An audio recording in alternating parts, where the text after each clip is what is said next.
30 ans de réclusion criminelle pour séquestration, détention et privation ayant entraîné la mort. C'est la peine infligée à la seule femme accusée lors de ce procès. Les jurés ont donc décidé de ne pas suivre la réquisition de l'avocat général qui réclamait la perpétuité.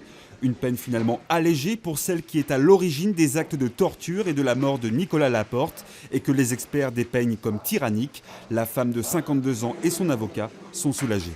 C'est une décision juste et équilibrée puisqu'elle permet à ma cliente d'avoir l'espoir de voir ses enfants. Et c'est vrai qu'avec un de ses enfants qui est accusé dans la même affaire, je crois que des perspectives de retrouvailles, même dans un lointain délai, c'est utile et nécessaire pour tout le monde.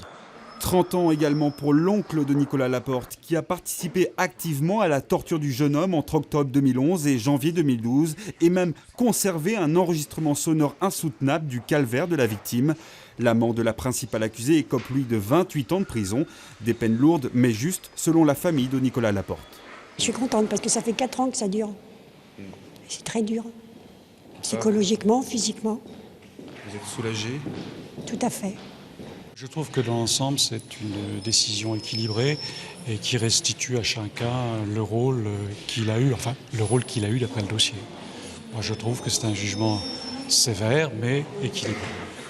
L'ami du groupe qui a participé au transport du corps de Nicolas Laporte pour être jeté dans un canal écope de 2 ans de prison, dont 1 avec sursis. Quant au fils de la principale accusée, qui n'avait que 17 ans au moment des faits, les jurés ont retenu l'altération du jugement et l'excuse de minorité. Pour lui, ce sera 10 ans d'emprisonnement. Je crois que quand on a 21 ans, c'est la fin du monde.